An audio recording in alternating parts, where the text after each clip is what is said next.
Fujifilm is known for its film simulation, and frankly, it's one of the reasons why I chose Fujifilm over other cameras, just like Sony or Canon. But is it possible to shoot images as sharp as other brands just like Sony and Canon? In my past experience browsing Fuji X Weekly, which is the website where you can find most of your film simulations online, I noticed that there is something very similar to one another, which is the setting for ISO, NR, and sharpness.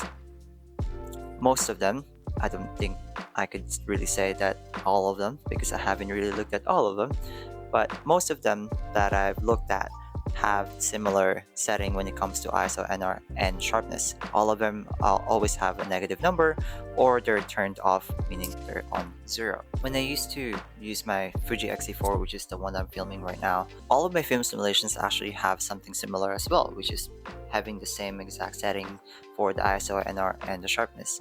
And there was a time when I actually wanted to shoot photos that are sharp, just like the Sony camera that I had, which is the Sony A7 II.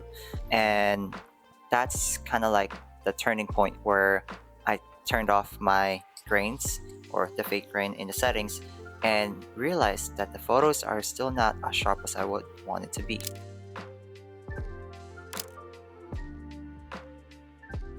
I also used to blame the ISO. I know some of you guys would probably say it's the ISO, but I actually have learned my lesson a long time ago.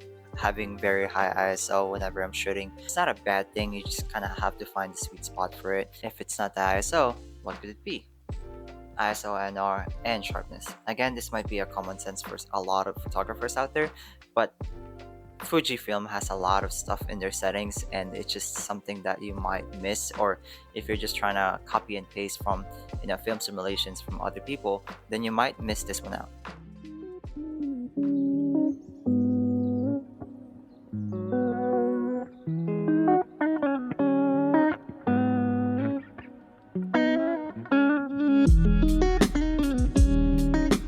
A couple days ago, I went to San Francisco and tried to visit the SF Flower Conservatory, and that place is beautiful. That's all I can say about it. I'm actually planning to go back again this week to this time actually have someone a subject to shoot. It's gonna be portrait photography. I haven't done it in a while, so it's gonna be very exciting for sure.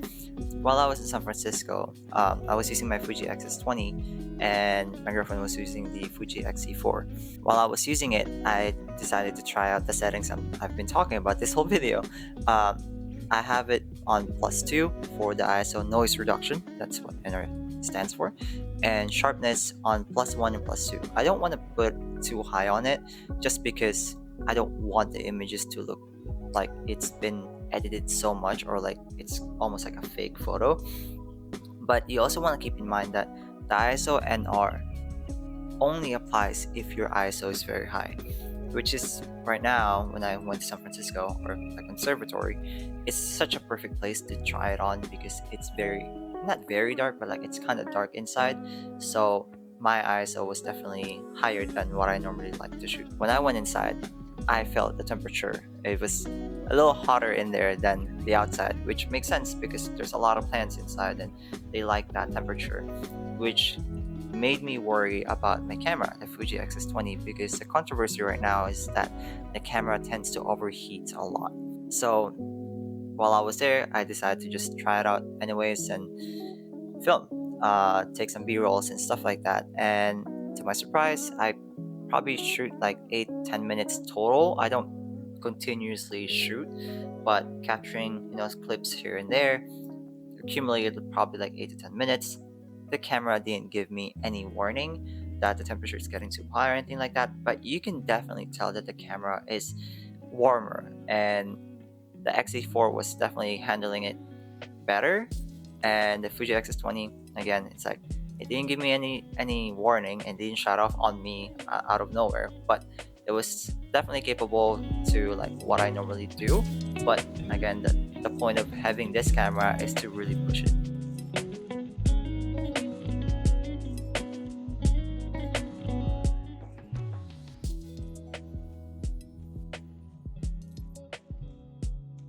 All right, back to the film simulations.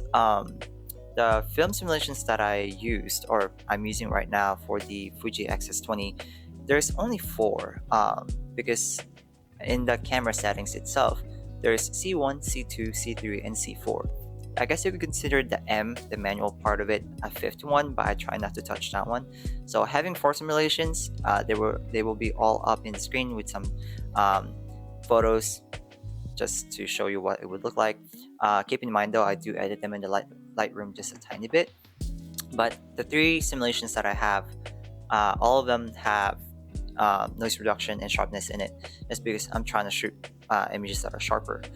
The fourth one is a black and white. I do shoot black and white every once in a while just to have a different experience and perspective into the images. So if you're using a Fujifilm camera without the film simulation, what exactly are you trying to do? Why don't you just get a Sony camera, right, or a Canon?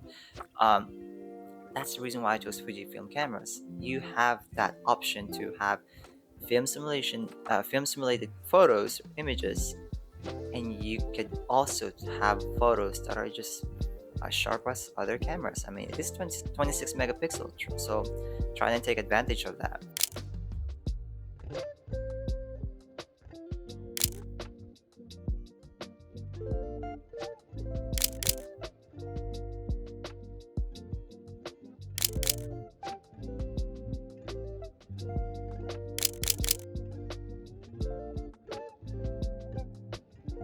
There's really nothing wrong with film simulation.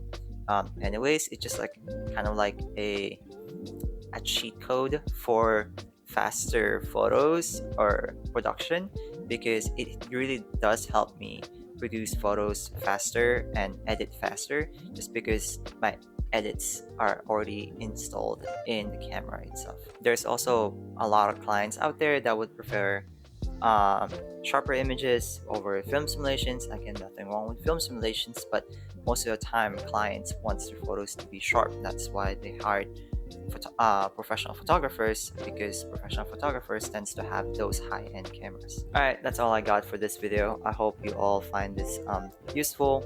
If not, well, thanks for watching. But yeah, then again, I'll see you guys next time.